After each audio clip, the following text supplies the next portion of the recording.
முதல்வர் ஸ்டாலின் வெளிநாட்டு பயணத்தை முடித்துவிட்டு வரும் வேளையில் வைகோவின் அறிவிப்பு அதனை மழுங்கடிக்கின்ற வேலையை செய்திருக்கிறார்.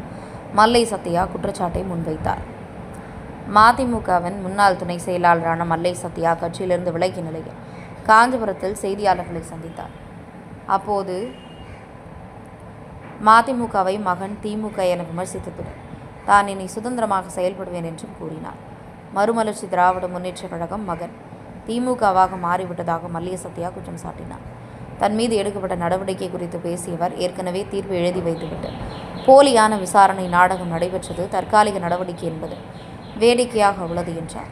மேலும் ஒழுங்கு நடவடிக்கை குழுவின் மூலம் நடவடிக்கை எடுக்கப்பட்டதற்காக வைகோ கூறியதை மறுத்த மல்லை சத்யா, மதிமுகவில் அப்படி ஒரு குழுவே இல்லை என தெரிவித்தார். இடைக்கால நடவடிக்கை எடுத்த போது அந்த குழு எங்கே சென்றது?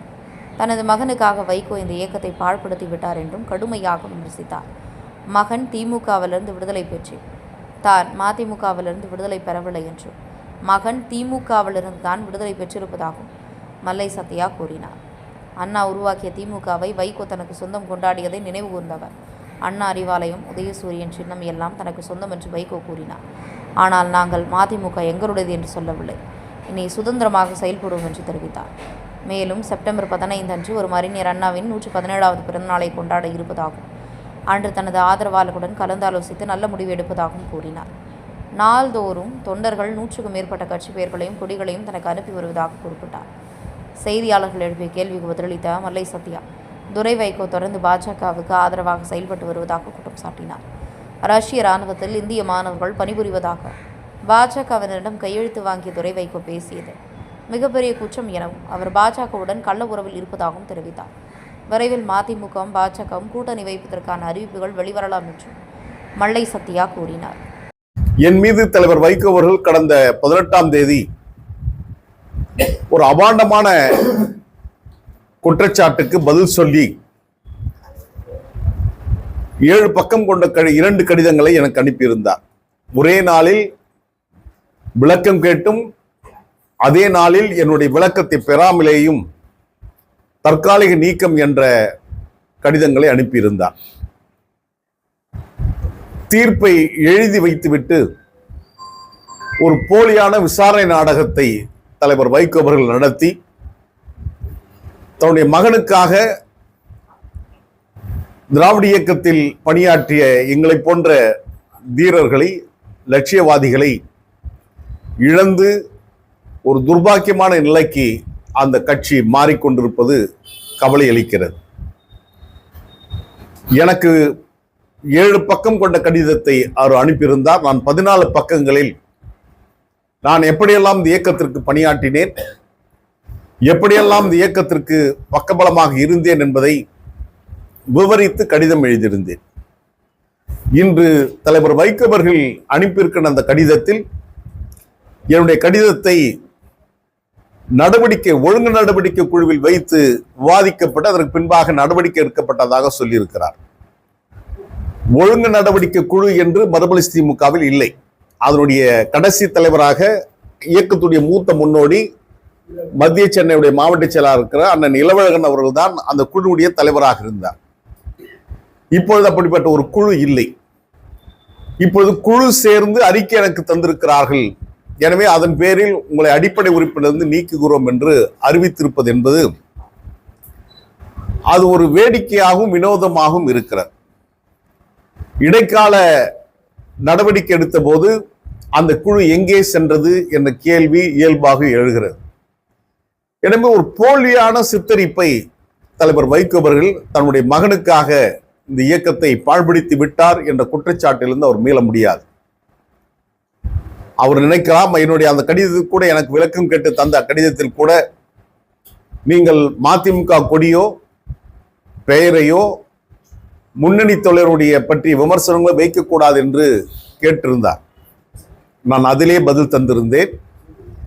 எப்பொழுது ஜூலை மாதம் 9ஆம் தேதி என்னை ஒரு அடாத பழி சொல்லி தலைவர் பிரபாகரன் அவர்களுக்கு மாத்தையா துரோகம் செய்ததை போன்று எனக்கு மல்லை சத்யா துரோகம் செய்தார் என்று எப்போது சொன்னாரோ அன்றைக்கே நான் காசு கொடுத்து வாங்கிய கட்சி வேட்டியை, நாங்கள் எல்லாருமே எப்போதுமே கட்சி வேட்டியோடு தான் வருபவர்கள், அந்த கட்சி வேட்டியை காசு கொடுத்து வாங்கிய கட்சி வேட்டியை அவிழ்த்து விட்டோம். காரில் பறந்து கொண்டிருந்த கொடியை எடுத்து விட்டோம். நாங்கள் ஒரு சுயமரியாதைக்காரர்களாகவே நாங்கள் வலம் வந்தோம். எனவேதான் நீதி கேட்டு, நாட்டு மக்கள் நீதி கேட்டு ஆகஸ்ட் 2ஆம் தேதி நடைபெற்ற அந்த உண்ணாநிலை அறப்போராட்டத்திலும் கட்சி கொடியோ பெயரையோ எதையும் நாங்கள் பயன்படுத்தவில்லை. அந்த அறம் சார்ந்த அரசியலை நாங்கள் முன்னகர்த்தியவர்கள். அதே போன்று 19ஆம் தேதி நடைபெற்ற சென்னை மண்டல செயல்வீரர் கூட்டத்தில் பூவிருந்தவல்லியில் ஹரிப்பிரியா மண்டபத்தில் நடைபெற்ற அந்த அரங்கிலும் நாங்கள் அதை எதையும் பயன்படுத்தவில்லை. இதை நான் சொல்வதற்கான காரணம், 93இல் தலைவர் வைகோ அவர்கள் மறுமலர்ச்சி திமுகவிலிருந்து திராவிட முன்னேற்ற கழகம் நீக்கப்பட்ட போது அவர் திராவிட முன்னேற்ற கழகம், அண்ணா உருவாக்கிய திராவிட முன்னேற்ற கழகம் தனதென்று அவர் உரிமை கொண்டாடினார். அண்ணா உருவாக்கிய கருப்பு சிவப்பு கொடியை தனதென்று உரிமை கொண்டாடினார். உதயசூரியன் சின்னத்தை தனது என்று உரிமை கொண்டாடினார். தொண்டர்களால் கட்டியெழுப்பப்பட்ட அண்ணா அறிவாலயம் எனக்கே சொந்தம் என்று உச்சநீதிமன்ற வரையிலும் தேர்தல் ஆணையம் வரையிலும் சென்று முறையிட்டு அதில் தோற்றவர் என்பதை இங்கு நான் பதிவு செய்வதற்கான காரணம், அவர்களுக்கும் எங்களுக்குமான வேறுபாடை சுட்டிக்காட்டவே இதை நான் செய்ய விரும்புகிறேன். தலைவர் வைகோ அவர்கள் திராவிட முன்னேற்ற கழகத்தின் சாசன உறுப்பினர் அல்ல, இயக்கம் தோற்றுவிக்கப்பட்ட போது இருந்தவர் அல்ல. மல்லை சத்யாவும் இங்கு இருக்கின்ற நாங்கள் அனைவருமே மதிமுக உருவாக்கப்பட்ட போது அதனுடைய சாசன உறுப்பினர்களாக நாங்கள் இணைந்து ஏறக்குறைய 32 ஆண்டு காலம் எங்களுடைய வாழ்க்கையின் வசந்த காலத்தை அவருக்காக இழந்திருக்கிறோம், உழைத்திருக்கிறோம். அதில் ஒரு மனநிறைவு இருக்கிறது, மாற்றம் இல்லை. தமிழ்நாட்டுடைய ஜீவாத உரிமைகளுக்காக போராடி இருக்கிறோம், நமது தொப்புள்கொடி உறவுகளான ஈழத்தமிழர்களுக்காக போராடி இருக்கிறோம் என்ற மனநிறைவு இருக்கிறது. 32 வழக்குகளை சுமந்திருக்கிறேன், 5 முறை சிறை சென்றிருக்கிறேன். ஆனால் எப்போது நீ சிறை சென்றாய் என்று தலைவர் வைகோ அவர்கள் கேட்கிறார். 2 முறை அவருடனே நான் சிறைச்சாலை இருந்திருக்கிறேன். ஒன்று சென்னை மத்திய சிறையிலும், மற்றொன்று கடலூர் சிறையிலும் அவருடன் இருந்திருக்கிறேன். நான் வேலூர் சிறையில் இருக்கின்ற போது பேராசிரியர் அண்ணன் ஜவஹர்லால் அவருடன் என்னை வந்து சந்தித்து கல்பாக்கம் அணு உலை பிரச்சனைக்காக நாங்கள் சென்றிருந்த போது சட்டமன்ற உறுப்பினர் அப்துல் சமதுடன் இருந்த போது எங்களை சந்தித்து வாழ்த்து கூறினார். எனவே இப்படி அதே மாதிரி டேம் 999 திரைப்படத்திற்காக அதை திரையிடக்கூடாது என்று அதை அடித்து நொறுக்கி சிறைக்கு சென்றவர்கள் நாங்கள். அதே போன்று பல்வேறு போராட்டங்களை நடத்தி வந்திருக்கிறோம் நாங்கள். எனவே 5 முறை சிறை.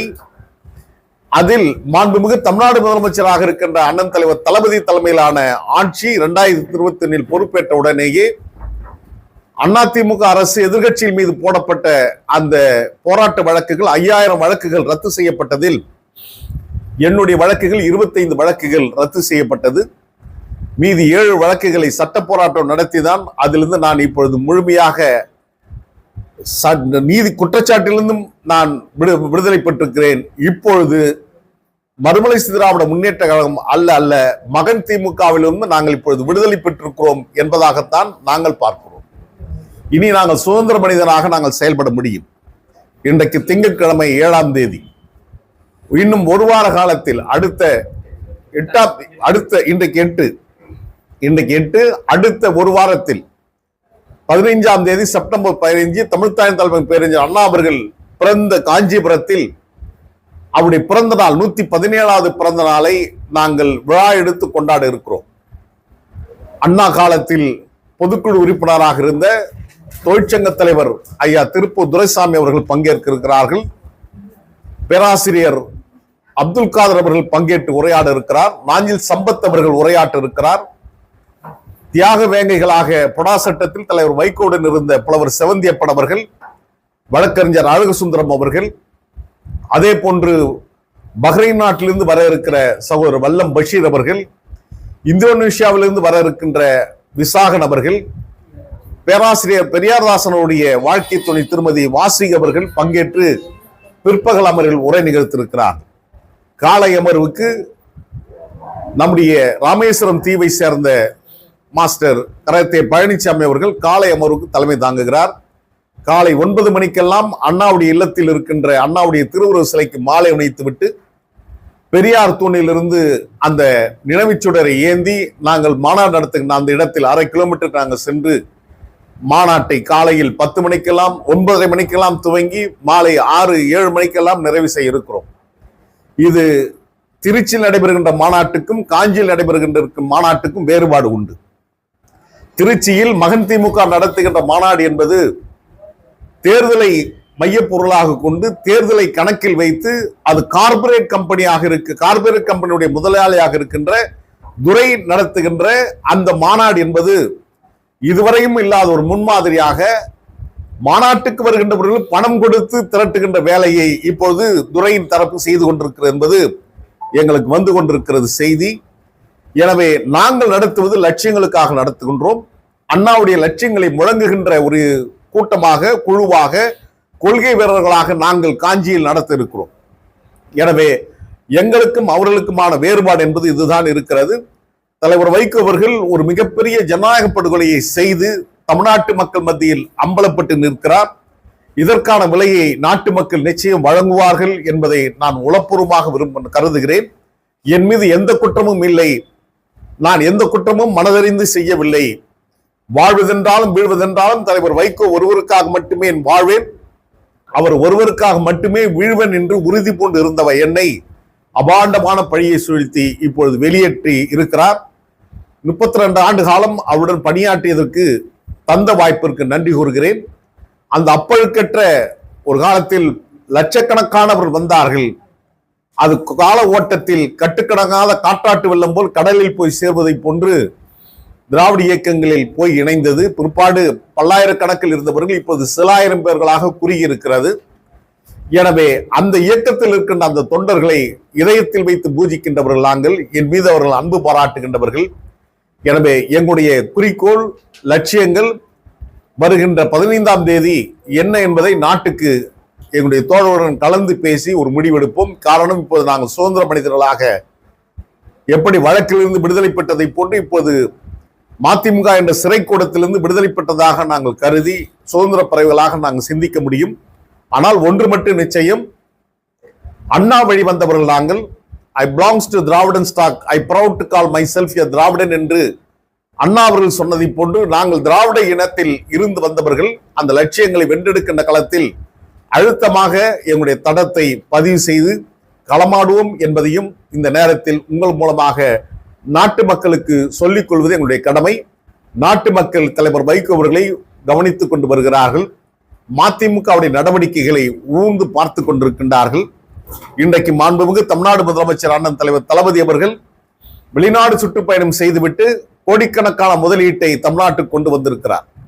அதே வேளையில் பகுத்தறிவு பகலன் தந்தை பெரியாருடைய சிலையை ஆக்ஸ்போர்ட் பல்கலைக்கழகத்தில் திறந்து வைத்துவிட்டு முல்லை பெரியார் அணைக்கு கட்டிய மனைவி, காதல் மனைவியுடன் படுத்திருந்த கட்டிலை கூட விட்டுவிட்டு முல்லை பெரியார் அணை கட்டிய பென்னிக்கு நினைவிடத்திற்கு சென்று அந்த குடும்பத்தை சந்தித்து விட்டு ஆண்டன் தலைவர் தளபதி அவர்கள் வந்திருக்கிறார்.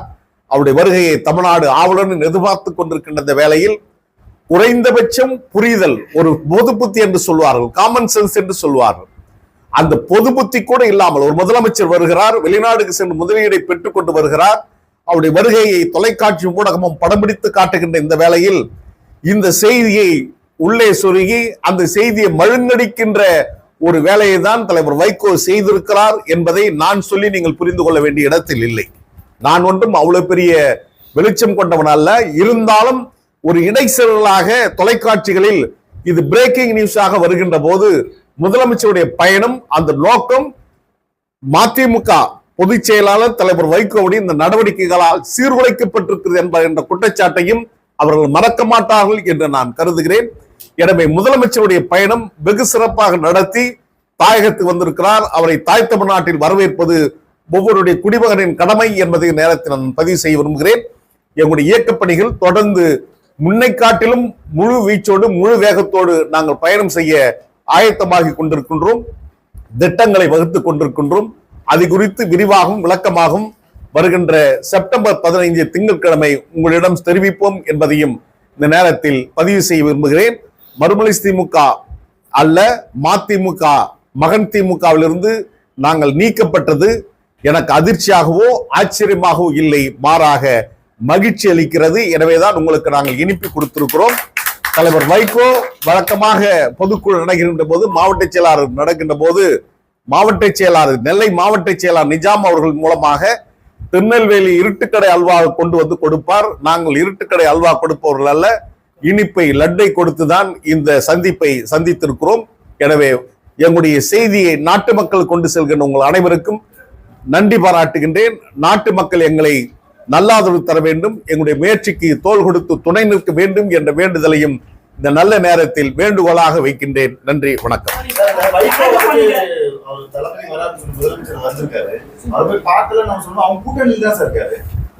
கூட்டணியில் இருந்தாலும் அந்த கூட்டணிக்கு எதிரான எல்லா வேலைகளையும் மகன் திமுக செய்து கொண்டிருக்கிறார். முதலமைச்சர் இன்று காலையில தான் வெளிநாடு இருந்து வந்திருக்கிறார்.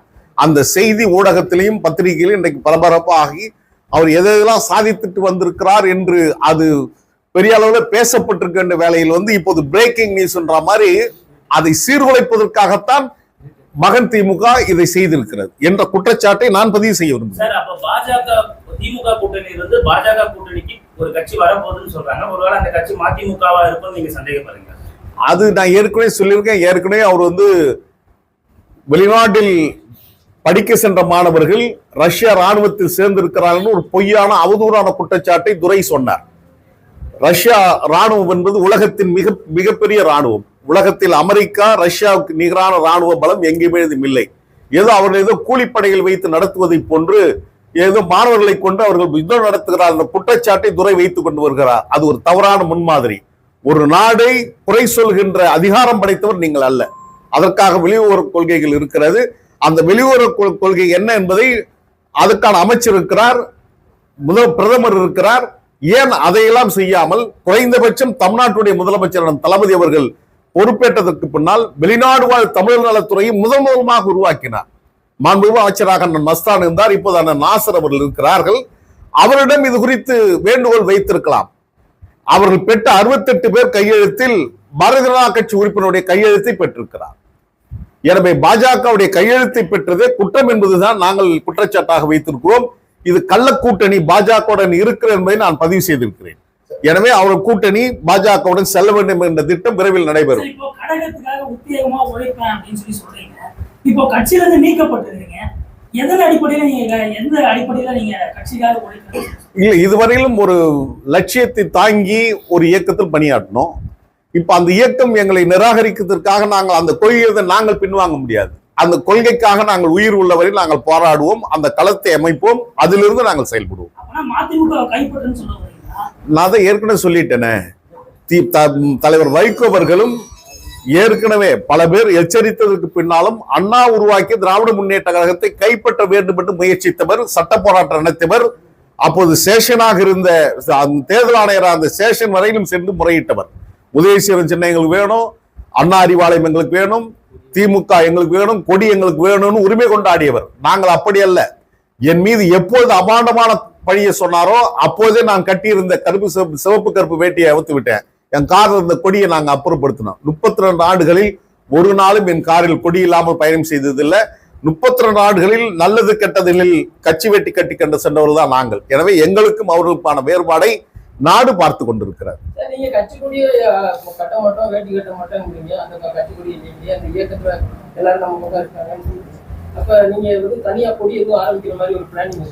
இப்பொழுதே தமிழ்நாடு முழுவதும் தோழர்கள் அவரவர்கள் விருப்பத்திற்கு ஏற்ற கருத்தியல் ரீதியான கொடிகளை, பெயர்களை அனுப்பி கொண்டே இருக்கிறார்கள். நாள்தோறும் ஒரு 10 கொடி மாதிரி அனுப்புகிறார்கள், ஒரு 10 பெயரை சொல்லி அனுப்புகிறார்கள். நாங்க எல்லாம் அமர்ந்து தனிப்பட்ட முறையில் நான் எந்த முடிவு எடுக்க முடியாது. எல்லாரும் சேர்ந்த முடிவெடுத்து அதுக்கான அது 8ஆம் தேதி 15ஆம் தேதி இதற்கான முடிவுகளாக இருக்கும். கட்சி விரோத நடவடிக்கைகளில் ஈடுபட்டதா சொல்லிட்டு கட்சி விரோத நடவடிக்கை என்னன்றத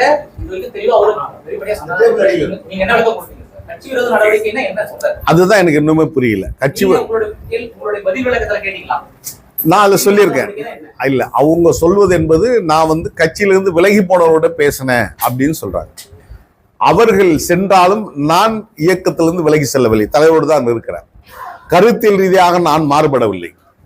ஆனால் அவர் சொல்லுகின்ற அந்த குற்றச்சாட்டு என்பது ஏற்புடையது அல்ல.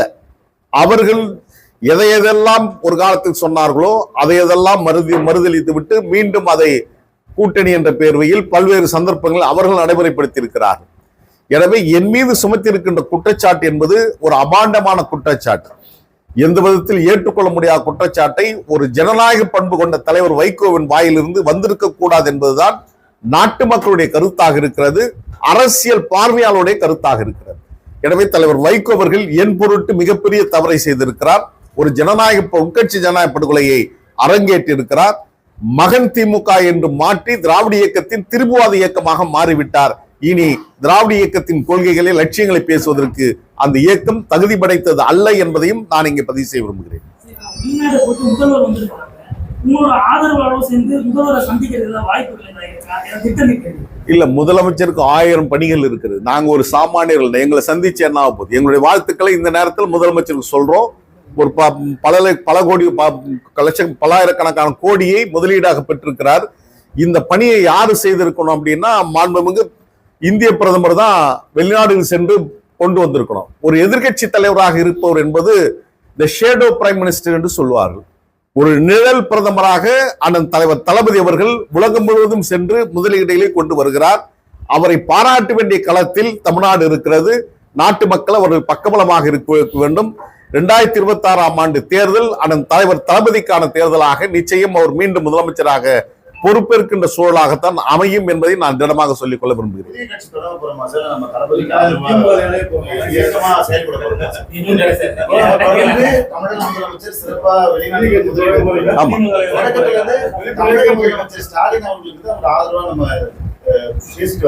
செயல்பாட்டில் நடந்துட்டு பேசிக்கணும். நம்ம இயக்கமோ இல்ல ஒரு கட்சியோ ஆரம்பிக்க போறோமா, அவர் கூட தான் கூட்டணி வைக்க போறோமா?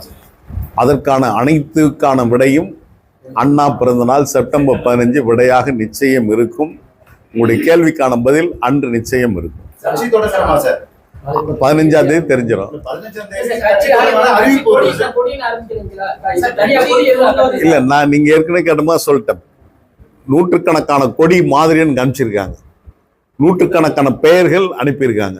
இது எல்லாமே பரிசீலனை வச்சு இறுதியாக ஒரு முடிவு எடுக்கும். அது எதுன்றது 15ஆம் தேதி தான் தெரியும். முப்பெரு விழா என்பது அன்னை தமிழ்நாட்டின் ஆக சிறந்த முதலமைச்சராக இருந்த பேரறிஞர் அண்ணா அவருடைய பிறந்த நாள். சென்னை மாகாணத்திற்கு தமிழ்நாடு என்று பெயர் வைத்தவர் அவர்தான். தமிழ் மொழி கொள்கையில் இருமொழி கொள்கை தான் இனி தமிழ்நாட்டிற்கு உண்டு, மும்மொழி கொள்கைக்கு இனி இடமில்லை என்று சொன்னார். அதே போன்று சீர்திருத்த திருமணம், பகுத்தறிவு புகழும் தந்தை பெரியாருடைய கொள்கையாக இருக்கின்ற அந்த சீர்திருத்த திருமணத்தை நடைமுறைப்படுத்தியவர் அண்ணா அவர்கள். காலம் நமக்கு செய்திருக்கின்ற மிகப்பெரிய பழிச்சொற்களில் ஒன்று, அண்ணா நீண்ட நாள் உயிரோடு இல்லை. எனவே அண்ணா கட்டிக்காத்த அந்த லட்சியங்களை காக்க வேண்டிய கடமையில் நாம் அனைவருக்கும் பொறுப்பு இருக்கிறது என்பதை உணர்ந்திருக்கிறோம். திராவிட இயக்கம் உருவான நாள் அதே மாதத்தில் தான். அதோடு மட்டுமல்லாமல், எப்படி இந்திய அரசின் சார்பில் பாரத ரத்னா என்ற விருது இருக்கிறதோ, இந்தியாவை பொறுத்தவரையிலும் பல்வேறு இனங்கள், பல்வேறு தேசிய இனங்கள் கொண்டதுதான் இந்தியா. எனவே ஆரியம் திராவிடம் என்பதை போன்று, வடக்கு தெற்கு என்பதை போன்று, இந்தி தமிழ் என்பதை போன்று அவர்கள் பாரத ரத்னா விருது வழங்குகிறார்கள். ஏன் திராவிட ரத்னா என்ற ஒரு விருது வழங்கப்படவில்லை என்ற ஏக்கம் எங்கள் மனதில் இருக்கிறது. இதை அரசு செய்தால் மகிழ்ச்சியாக இருக்கும் என்று நாங்கள் நினைக்கிறோம். ஆனால் அதற்கு முன்மாதிரியாக திராவிட ரத்னா என்ற விருதை நாங்கள் எங்களுடைய பிறந்தநாள் விழாவில் கொடுக்க இருக்கிறோம். அதில் ஒருவராக தலைவர் வைகோ அவர்களும் இருக்கிறார்கள். நான் ஏற்கனவே வேண்டுகோள் வைத்திருக்கிறேன்.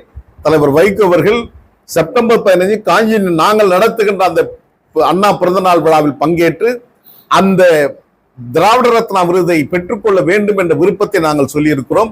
அவர் வருவார் என்று நம்புகிறோம். உங்கள் மூலமாக மீண்டும் நாங்கள் அந்த கோரிக்கை வைக்கிறோம். தலைவர் வைகோ அவர்களும் நாங்கள் தேர்வு செய்திருக்கின்ற திராவிட ரத்னா விருதுக்கு உரியவராக இருக்கிறார். நாங்கள் கருத்தியல் ரீதியாக செயல்படுகிறோம் என்பதற்கு இது ஒற்றை சாட்சி என்பதை நான் இங்கே பதிவு செய்வேன்.